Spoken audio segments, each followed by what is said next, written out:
Hey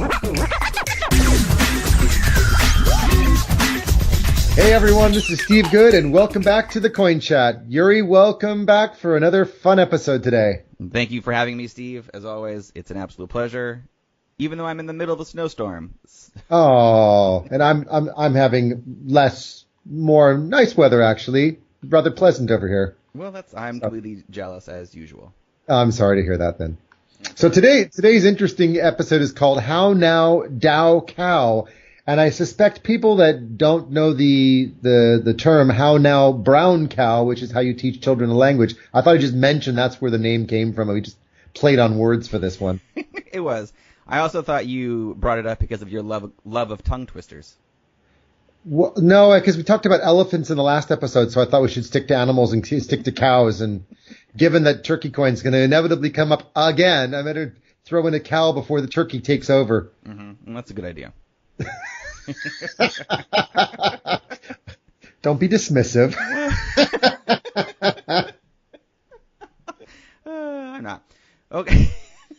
So, as usual, you are someone who goes out and about and tries to spend Bitcoin. How did you fare this week? Well, I got a single word response. Oh. Yeah. So my wife. So it was my birthday last week. So my wife wanted to take me and the kids to just get away for a night, just to chill a little bit and have a break from all things crypto, and banned our phones from us, of course, as you do. Mm-hmm. And so we were checking out on Sunday, and she said, "Can I pay with Bitcoin?" And the lady looked over the counter and she said, "No." And that was it. She just. Wow. And my wife just looked at her, and she took out the card reader machine to my wife and handed it to her like expecting a credit card, and didn't say another word on the matter. My wife and I just looked at each other in complete, is there going to be a conversation on this one? And the woman just ignored it and carried on. Just no. Just no. Very, very, very Germanic of her. Mm-hmm.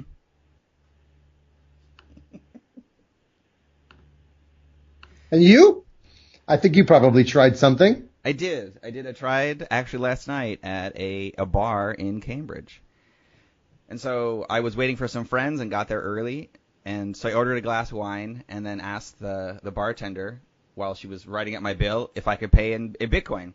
And she stared at me wide-eyed for a couple of seconds and was like, "Oh my God, I just watched that episode of John Oliver's last week tonight about Bitcoin. This is amazing."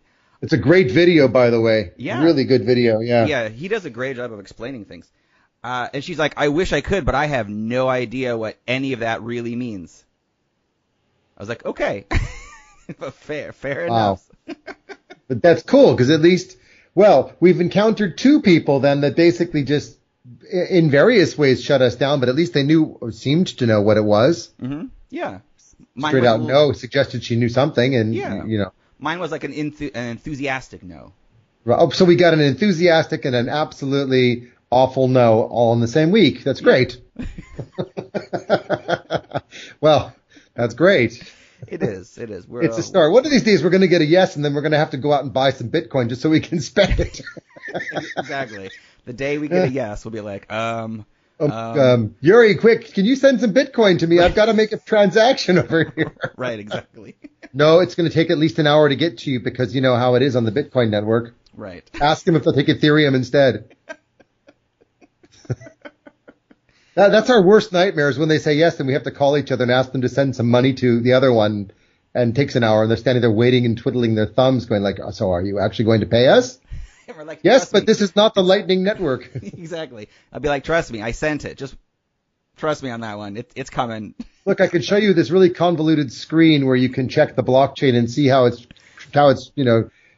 traversing the world, but you won't understand anything on the screen because actually most people don't. So, right.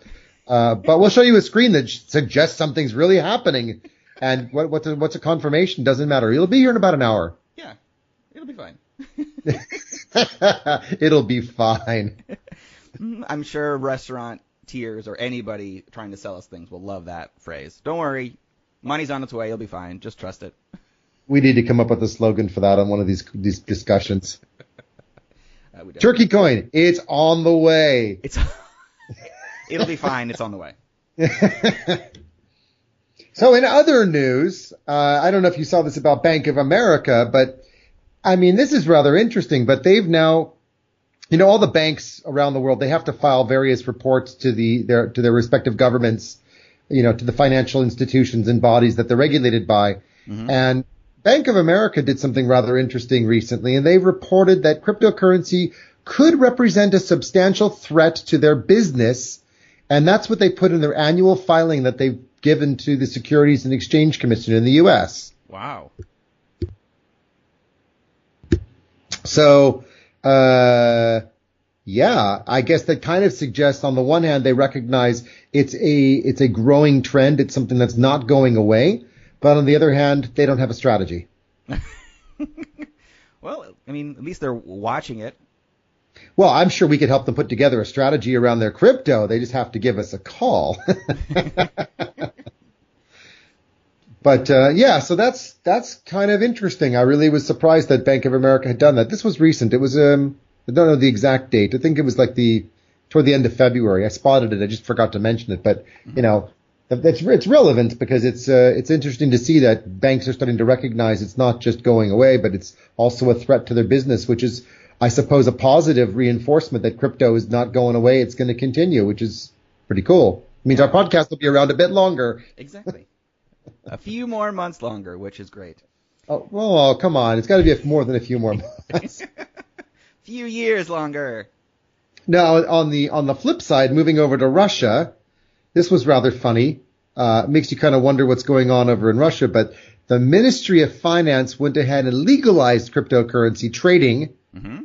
The Central Bank of Russia said, we disagree. Yeah.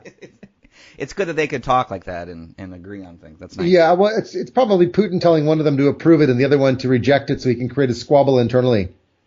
Mm-hmm. I mean, which side is Putin on this one? Central Bank or the Finance Department, Ministry of Finance?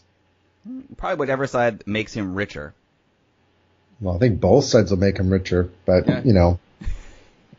Anyway, so let's keep an eye out on Russia's internal squabbles and their battle to determine the future of cryptocurrency for trading and usage. Mm-hmm.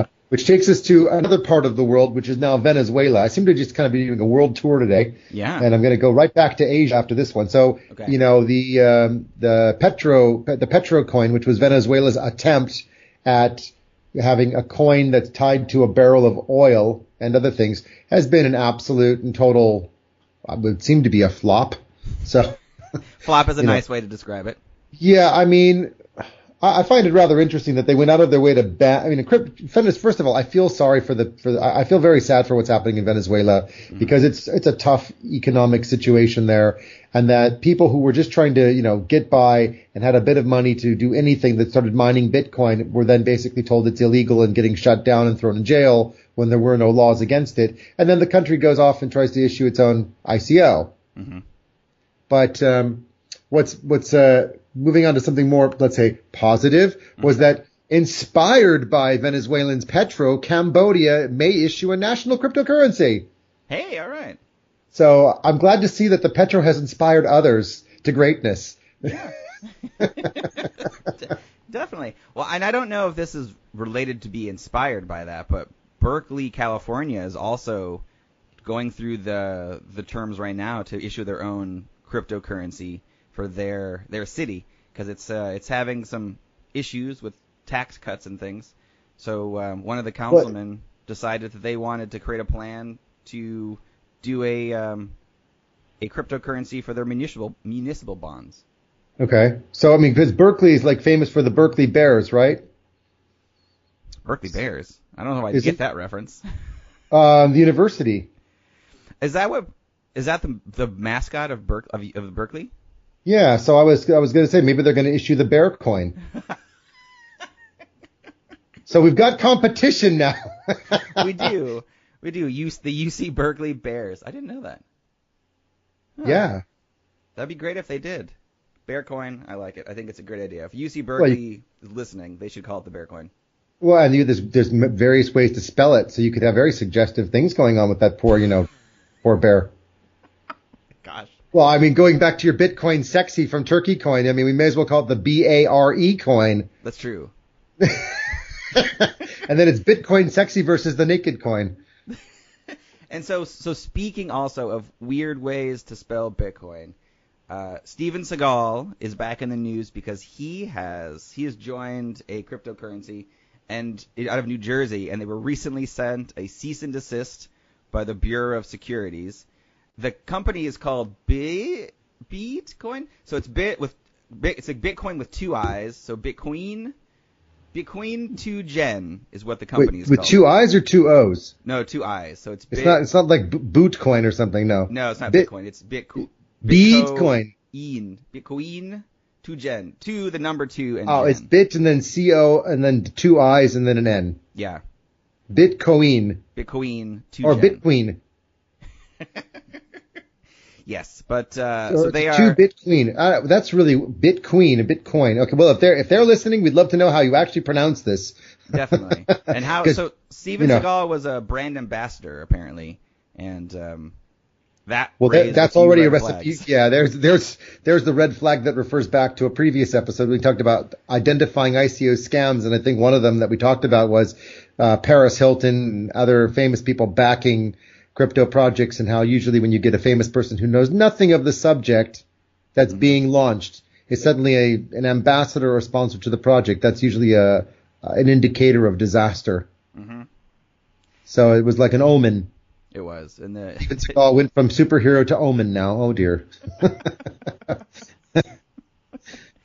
Or he just did a big karate chop and knocked the thing to pieces. He did. Especially the state of New Jersey was like, why are you involved in this? And what are you doing? Yeah, what's the link between Steven Seagal and New Jersey? If you know the answer to that question, please submit your answers on the following piece of paper. Mm-hmm. Right. You can mail it to the following address. Best answer wins 10 Ether. Yeah.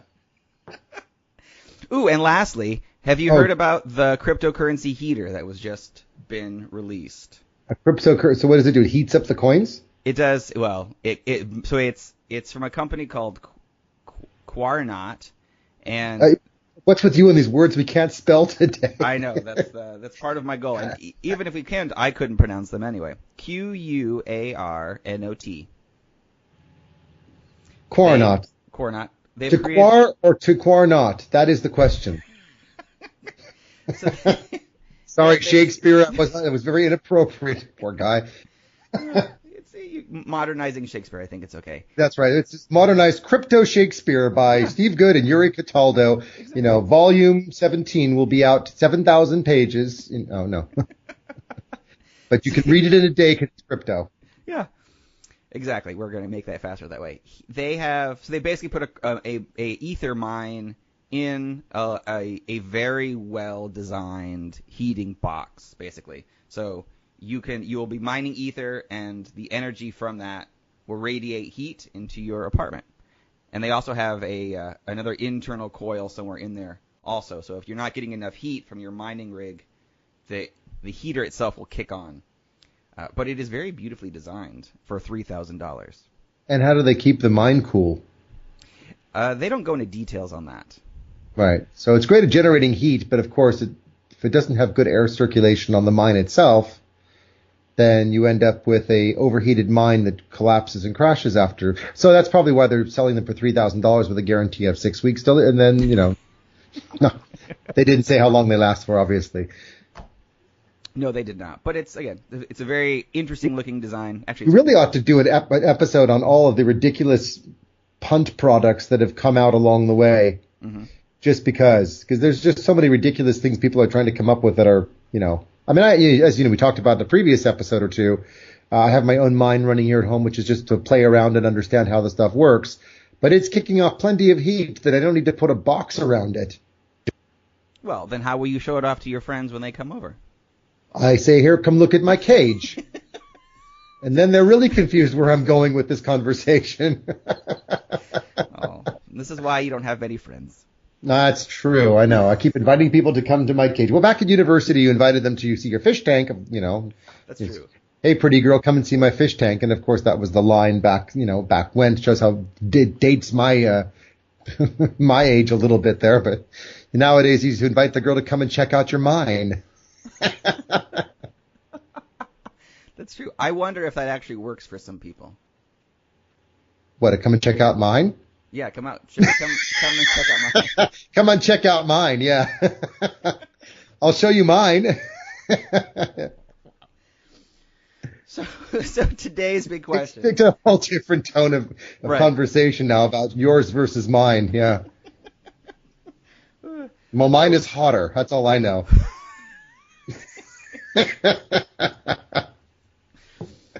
So you really want to talk about the DAO today, or should we just talk about mine and yours? Right.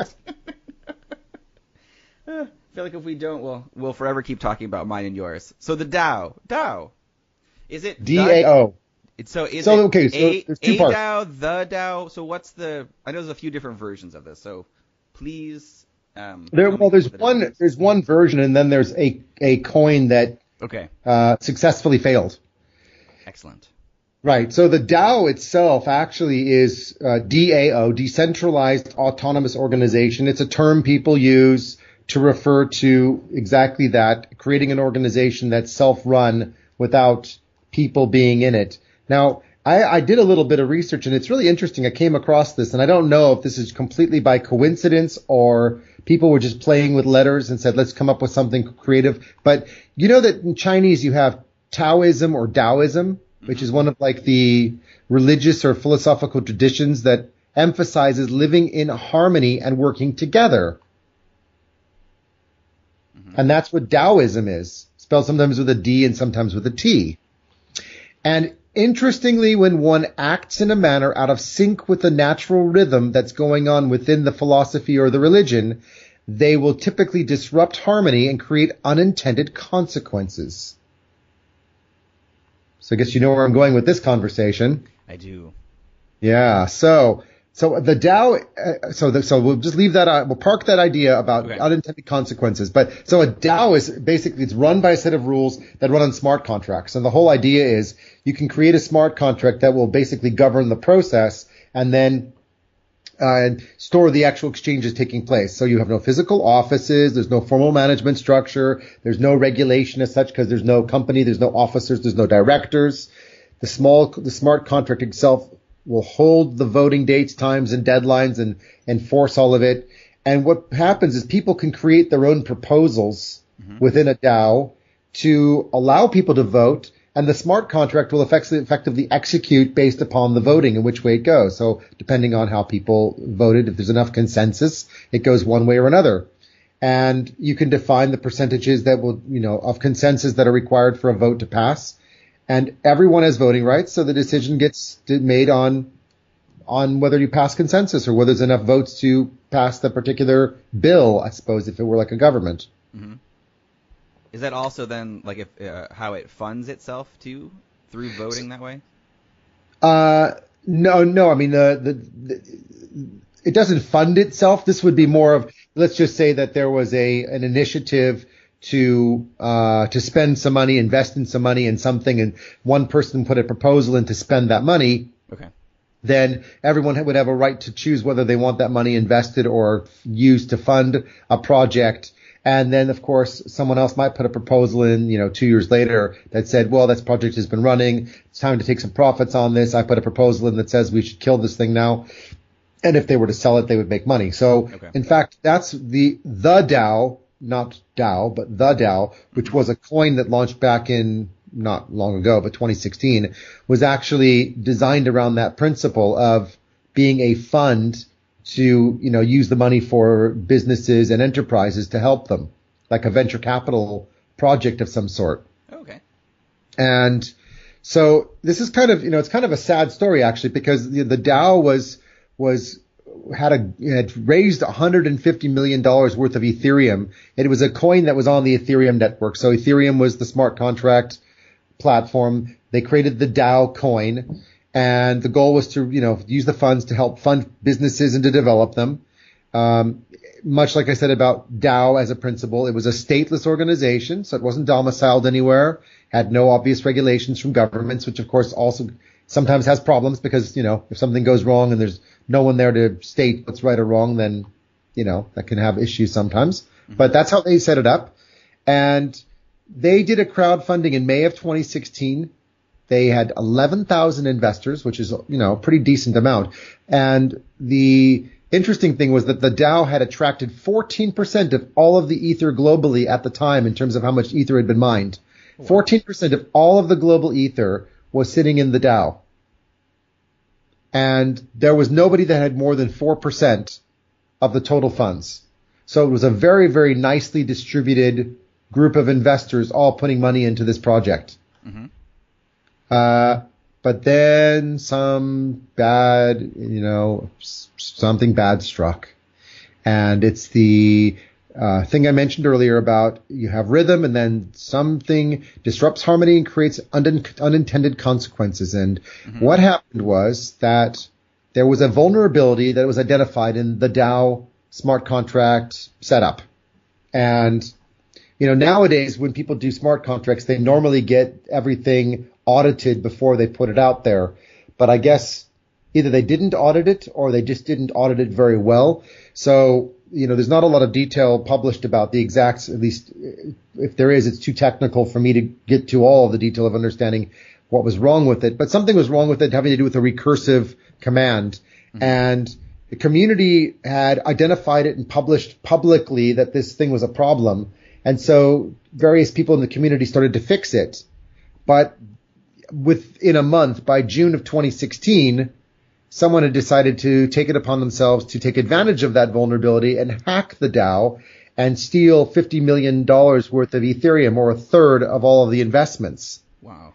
Now, the good news is that because of the fact that there was a smart contract in place and money could not physically move out of the system, it was held in a queue for 28 days so that the money didn't actually move out but was sitting there waiting to go. Okay. So the smart contract held the money in the system, but now the question was, what do we do? Because the whole point of having the DAO was it's a self-regulated, self-running environment, but now we've got someone who's hacked it and is stealing, so there were kind of, a range of opinions. One was, it's a valid transaction, albeit unethical. We have to let it go through. There's nothing we can do about it. We just have to fix for the future. Mm-hmm. The other was recall the Ether funds because it was a hack. It should never have been done in the first place. And then there were even people calling to shut down the DAO entirely. And so what ended up happening, and we talked about this, I think it was 2 episodes ago, where we talked about what is a fork? Yes. Or what the fork is a fork? What the fork is a fork.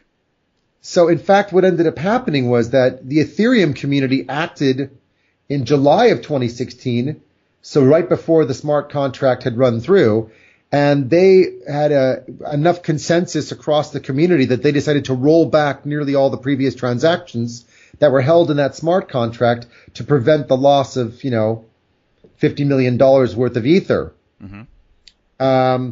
And of course, that led to a lot of disagreements and a lot of uncertainty and a lot of unhappiness about what the whole point of having a consensus-driven model is when suddenly someone's interfering with our project and rolling stuff back. But on the other hand, it wasn't going to go very well for much longer anyway, because the DAO, as a result of all this, got subsequently delisted on all the exchanges. So, and here's an interesting little side bit that a lot of people probably don't know this, but the actual old fork that was the original fork of Ether, mm-hmm. The result of, we talked about, when you do a fork, it's literally changing the code. So because Ethereum had to change the code in order to roll back all these transactions on behalf of all the users that were suffering to prevent them from losing their money, they ended up forking their own coin, and that was the only fork that ever took place. And that is what caused Ethereum Classic to be created. Oh, okay. So it was the actual, disruptive nature of somebody disrupting harmony mm-hmm. and not being a good Taoist who forced the Ethereum community to fork the coin, and that fork was what led us with the current Ethereum, which is the forked version, and the original version, which was actually the Ethereum Classic. Mm-hmm. So, needless to say, in July of 2017, the SEC also then ruled that the DAO tokens were securities, and so it was possibly in violation of U.S. security laws. So it's probably a good thing that they all got exchange delisted and it all disappeared, because they were probably going to get in trouble sooner or later anyway. Yeah.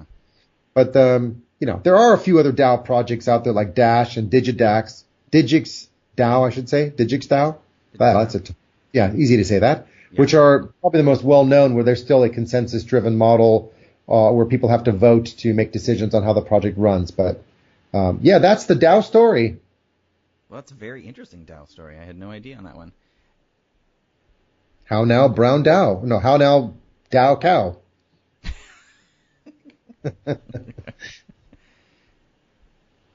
And that's my story, and I'm sticking to it. But I thought it was a really interesting topic to tell people about, because you hear the term DAO quite a lot, and a lot of people just don't know what it actually is. So I thought it was just kind of good to explain to people the history of it and what it's meant to be. But really, its whole principle is about being able to run a self-running autonomous organization where people can put proposals in and can vote on those proposals to run the organization without anybody in particular doing anything. Mm-hmm. And that's essentially what the concept of a DAO is. Mm-hmm. Decentralized Autonomous Organization. I'm curious on the long-term effects of something like this. So you mentioned there's already a couple other projects out there that have a similar setup. I'm curious to see how they are able to run long-term versus a couple of things else, versus other projects, as a model of how things could work in the future. Yeah, I mean, it's really hard to say. I mean, you look at big corporations and how long it takes big corporations to make decisions sometimes, because everything's always about, it's interesting. A lot of big corporates, and I've come from the big corporate world for far too many years. Mm-hmm. And, decision making never took place from one guy or one girl or one woman, I should say. It was always like you go to your boss, and your boss has to go to someone else, and then they have to kind of get consensus or what we called agreement. You've got to get some buy-in amongst a bunch of people to do something. I mean, that's not really any different from what we're talking about here, but corporate buy-in just takes months or weeks or sometimes longer to get everyone to come around to understanding your perspective. And somehow this just seems like it could be a more efficient, way of working, albeit maybe there's a hybrid model involved here somewhere that we're onto something, that we need some leadership and some vision as to where a project goes. Because it's always good to have, some sort of direction for some things. Mm-hmm. But maybe for some projects we could completely run with autonomy, and other ones we could run with, some level of leadership and direction and vision, and where decision and approval making processes have to go on. They could be done through a consensus model or a voting model or a proposal and voting model that moves things along a lot faster. And of course, the danger in doing that would be you give people too much autonomy and they'll just make really dumb decisions or really dumb proposals, like, let's spend all the money and have a party. Yay!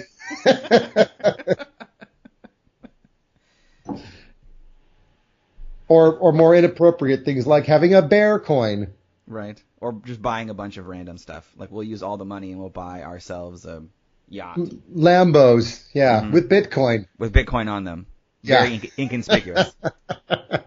So, yeah, I mean, I suppose if you really hated the company you worked for and it was a somewhat autonomous organization, you could pretty much just say, if they're really such a bad company, we're just going to vote to spend all the money in the company.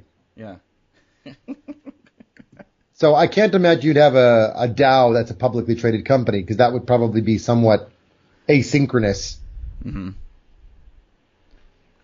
So yeah, it's an interesting topic. I mean, I think it's an interesting, I really don't know where it goes in terms of, is it going to be the future? But I do see a lot of projects out there that are talking about, having DAO-based principles, but they all have a CEO.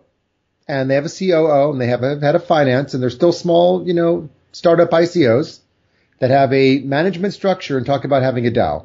Mm-hmm. And that doesn't make any sense. So,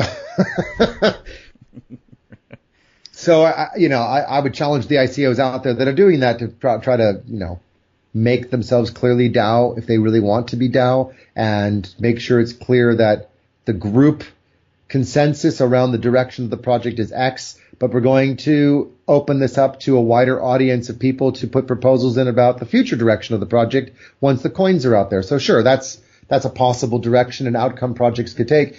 And this is, I mean, and it's a really interesting topic because it is so forward thinking and so innovative and so disruptive that who knows where this takes us in the future. I mean, it might be something of the future, and it might be something that just comes and goes that didn't really work and it was experimental. But I think it's certainly an interesting area to track and just see where we end up.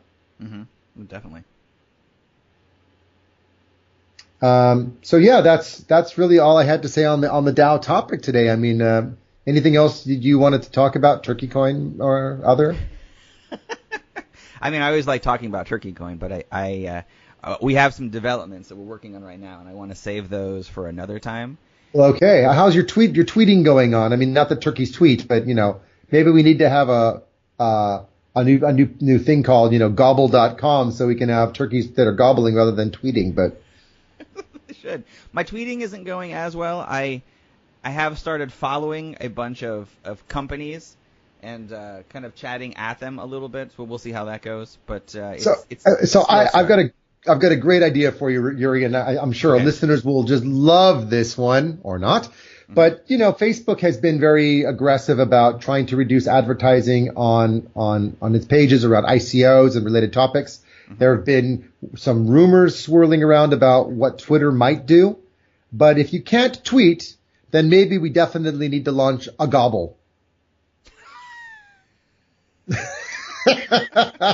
If you can't tweet, you can always gobble, and we'll never stop you from gobbling. I have no response to that.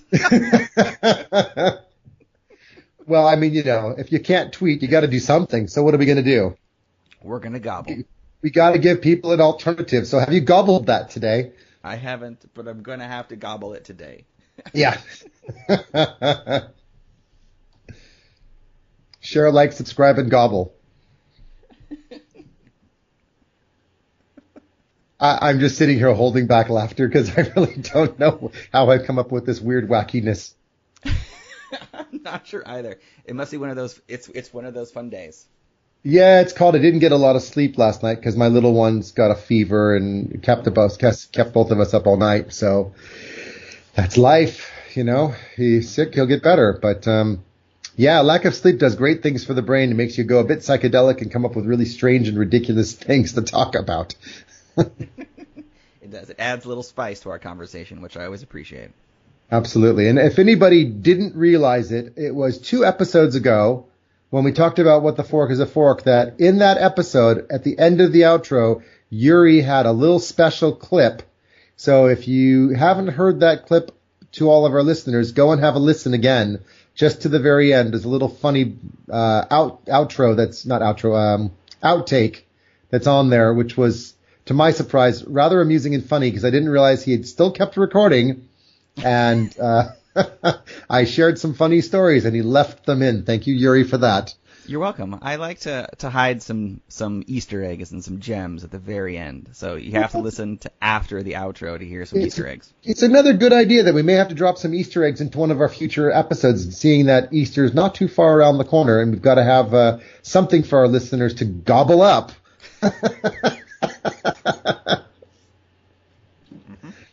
Yep, didn't get you on that one. Oh well, that's I had to try with some bad papa humor. There you go, daddy humor.